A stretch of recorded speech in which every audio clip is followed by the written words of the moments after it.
This is the Night Wolf howling at you, and today we're going to jump through Krang's portal to take us to Eternia so we can look at the Turtles of Grayskull collection.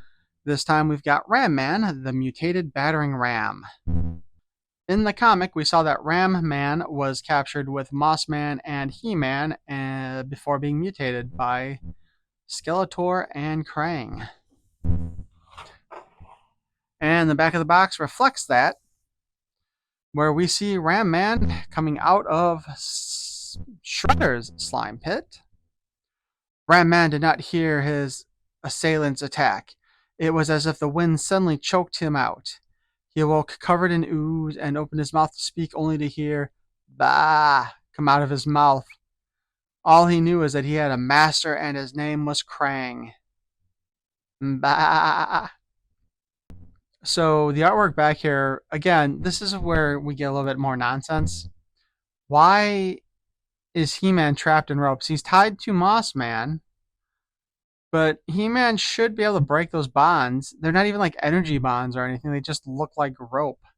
Now, if they'd somehow wrapped Moss Man around He-Man to do it, that would have made some sense. But otherwise, what is going on, and why did He-Man not break out? We also see in this wave, of course, we have Ram Man, the mutated battering ram, Beast Man, the undercover henchman, wearing his samurai turtle armor, Raphael, the hard-headed size specialist. Why are they just referring to him as a size specialist? And then Shredder, the evil master of ninjutsu. Let's go ahead and open this sucker up.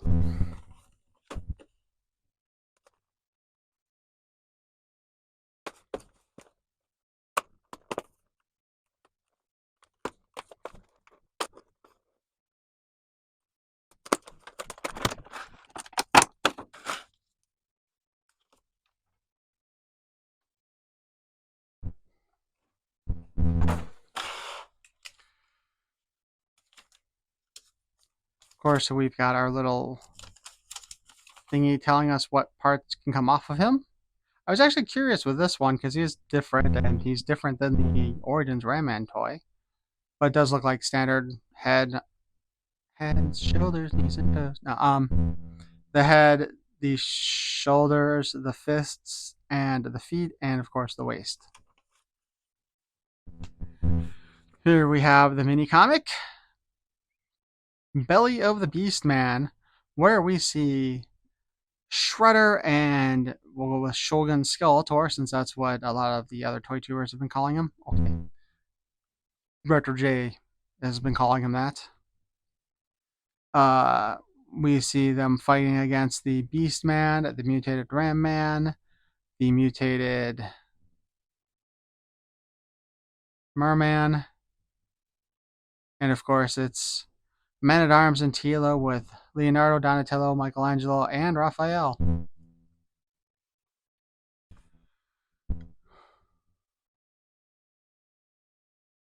We open up our comic with Man-at-Arms giving a brief discussion as to what He-Man is, to Michelangelo specifically, and far, far away from Tila. While that's going on, Donatello is taking a page out of Man-at-Arms' book and becoming the evil mad scientist as he starts messing around with Roboto. Come to think of it, is that actually supposed to be the mini comics Roboto? Raphael's getting mad though that they ain't doing nothing. Leonardo's just like, gotta have patience, dude. But wait, boredom and tedium is broken up as Beastman shows up and Tila's like, I'm gonna kick your ass. Which she does really quickly. Come to think of it, they show Tila using the Staff of Ka, but I don't think she actually comes with that in this lineup, because it looks like she just comes with a giant sai, the same size as Raphael, in fact. Anyway, they lock Beastman up, and he tells them that he knows where He-Man is. and I will help you if you free me. And then he tells the tale of how Skeletor called him, Fakor, Beastman, and Merman together to help them look at some weird power that has appeared in the swamp.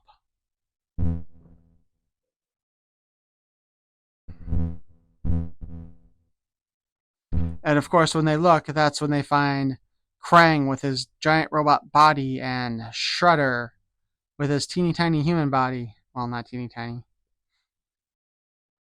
And of course, Skeletor and Krang make a deal in order to use the ooze to create new badass warriors. And Krang and Skeletor get drunk, and Skeletor has the walk of shame the next day after he wakes up. Wait, no, sorry. I guess that doesn't. I guess that's not really a canon event. But we do get to see images of Leatherhead, Bebop, and Rocksteady, all of which I believe are supposed to be in the fourth wave. But Beastman tells the story of how that they were sent, or I should say, how everybody else was sent out with a Shredder, only to never return again. And somehow they managed to capture He-Man, which is still the biggest questionable thing in this entire story. But they throw him in Shredder's slime pit, which again, I still really hope they make because I think it's really awesome. And I'm sure somebody like Hebrew will probably go ahead and do a 3D printed version at some point, but that'll be expensive as hell. So anyway, Beastman's all like, I ain't sticking around for this crap. I'm going to go find the Palace of Eternos and go talk to the Masters because I don't want to get. So anyway, we go and see Beastman gets this chance to see what the turtles are. And apparently they scare him because, you know, they're giant green people, which there's no green people around Eternia at all. But Beastman decides that he's going to go ahead and lead the way. To which everybody else is like, well, we know this is a trap because we can't trust Beastman, but he's also our best bet to how to get to where everybody else is. And lo and behold, to nobody's surprise, it's a trap. And we see them having to fight against our mutated allies and enemies. Krang is hoping with this new army they will defeat the turtles. Like, that's going to happen. Of course, nobody's a match for the mutated He-Man, and they all kind of freak out a bit. I like how Michelangelo refers to Ram-Man as Rambro. Kind of wonder if that's supposed to be a pun on Rambo. Anyway, sadly, our heroes in a half shell, along with our masters in a half shells, are outgunned basically and can't really win.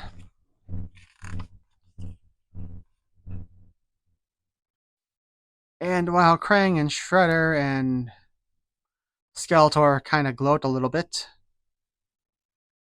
the Talon Fighter flies overhead, dropping off Donatello's ridiculous experiment where he created or turned Roboto into Metalboto, giving him the look of, Metalhead. Not to be mistaken with the G.I. Joe Metalhead. And so Metalhead tells them, you guys escape, I will distract them, and, well, they go ahead and they do it. The bad guys are yelling, no! Because the turtles are escaping. And they go up to a peak, which may or may not be Point Dread. Doubtful it is, considering the Talon Fighter is not parked at the top of it. But they start discussing what they're going to do next. Somehow they did manage, however, to get a sample of the ooze. Which is weird, because Shredder is holding the ooze, and I don't see a point where he ever lets it go. Yet somehow they need to figure out how to reverse engineer the ooze that they shouldn't have, but apparently they do. I think that's a story flaw. Anyway, Tila, of course, suggests that they go to Castle Grayskull, where I am still hoping that we will see a turtle-fied sorceress and not just a sorceress-fied April. Not that I have a problem with April, but to be honest, what do you do with April? There's nothing really distinctive about her.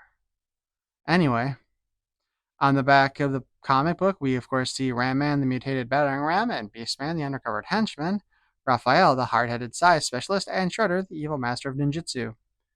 So let us know what other figures are in this wave. That being said, that brings us back to Rami here.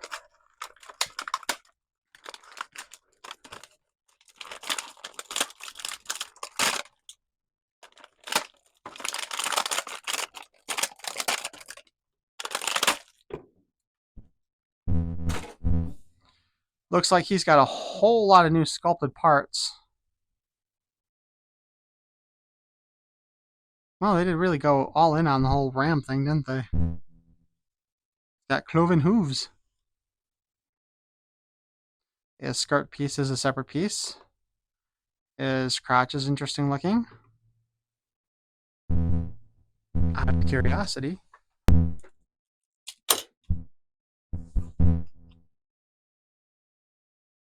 Does not really fit. That's kind of a shame. Anyway.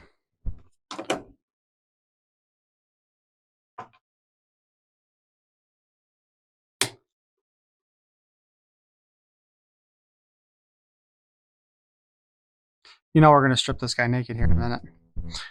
He also comes with this giant holster on his backpack like they did with all the turtles. I don't know why. You can fit an axe in there. If you force it, you can fit the other one in there.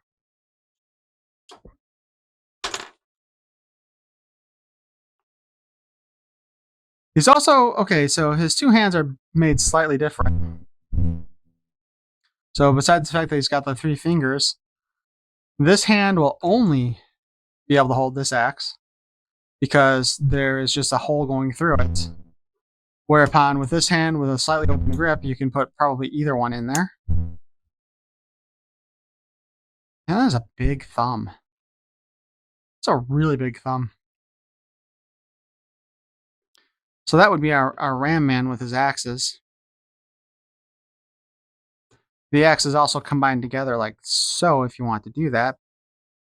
I'm not sure why you'd want to do that. Although I suppose, like, slide that out of the way to you dare.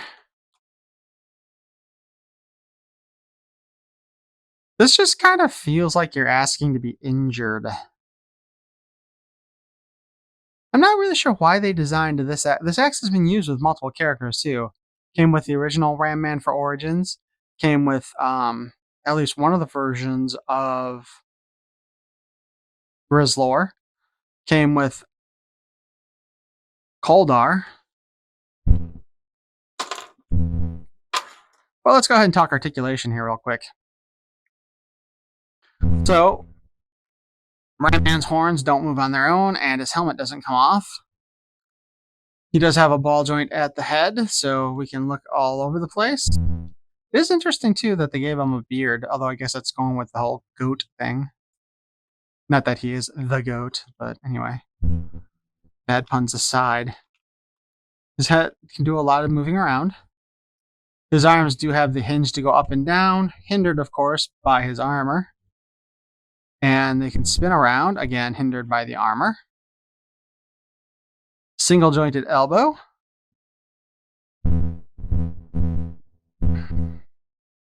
Fist that spins with the in and out articulation.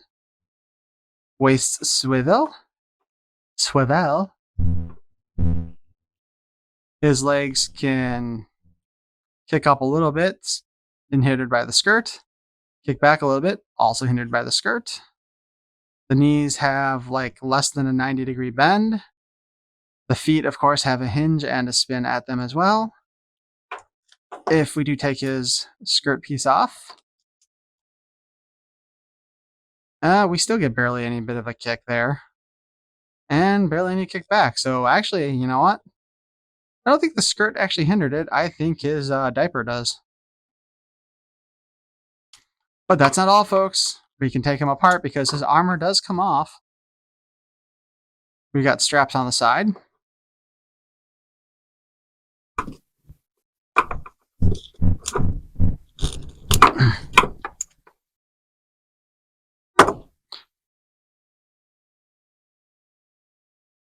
The armor doesn't look too bad aside from the useless weapons holder that seems to be on every freaking turtle figure for this line.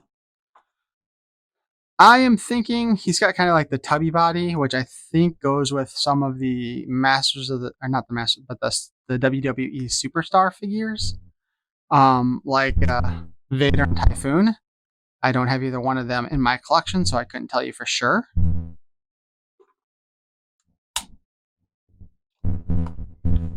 He does have the same kind of lines in his veins as He-Man did to show the mutated power. Actually, he doesn't look too bad shirtless and stuff.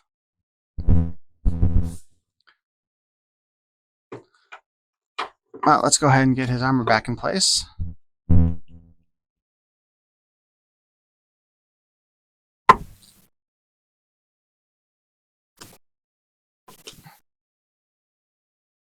Maybe we can get the armor back in place? Jesus. And that's just, they don't give you enough back here to really get a good grip on it to try to force it through.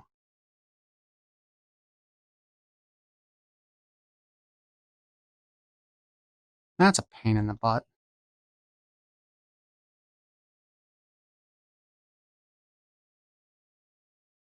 There we go.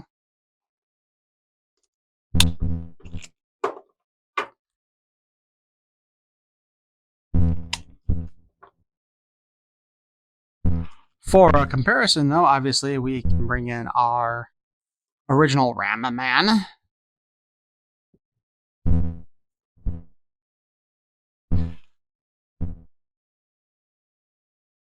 You know, this is interesting. I assumed that he was going to have the same forearms. Maybe he does. They just seem a little bit off to me.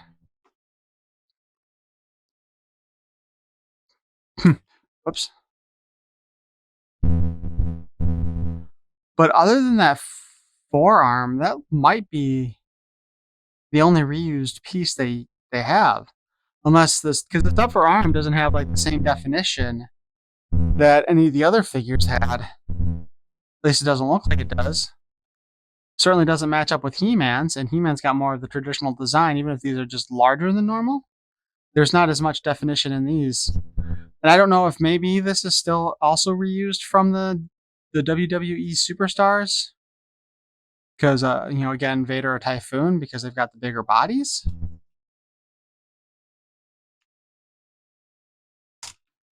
Oops. So basically, it looks like his forearms and his torso for sure are reused. Well, I shouldn't say for sure. Forearms are probably for sure reused. The torso probably does come with WWE Superstars. And the biceps might also be Superstars. Otherwise, pretty much everything else on this figure is brand new to this figure. I do like the Ram design on the belt. I think it looks better than the skull design on the original Ram Man belt. And overall, his armor in general looks better in my opinion. So I kind of hope that if they give us a non-mutated Ram Man, that they stick with this kind of body and not just give us a repaint of this one. Like, this one does have the action feature, right? Which is why he's designed the way he is and why he was a deluxe. But as far as posability goes, there's not much to him. This one, on the other hand, I think we definitely get a lot more posability out of him.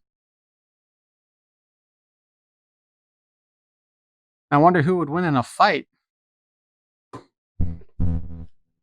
He's also a lot taller.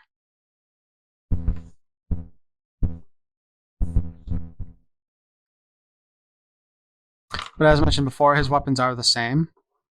I actually also like the gunmetal gray used on this Ram Man better than the just kind of the silver color, which is a bit different because usually I prefer the silver color for that kind of thing.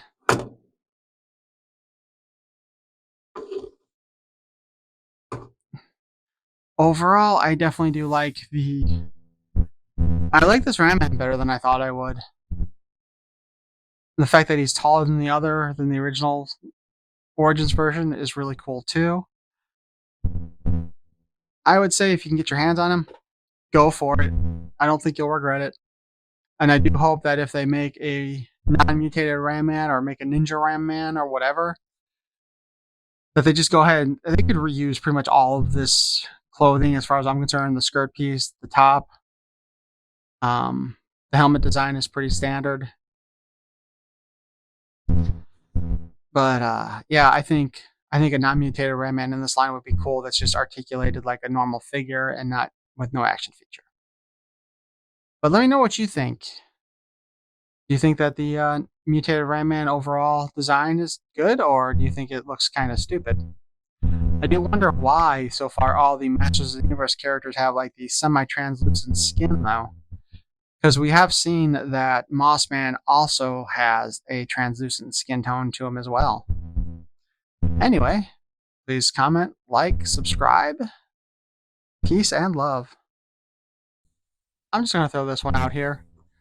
Rather than taking the straps apart on this thing, if you do remove the head and arms from the torso, it's actually pretty easy to get the torso in and out of the armor without undoing the straps. So, if you don't want to torture yourself, I would say do it that way. However, if you are a masochist, go ahead and mess with the straps. While I don't normally do this with the Masters of the Universe figures, I think it seems appropriate that we go ahead and put Ram Man up against a Ram Man.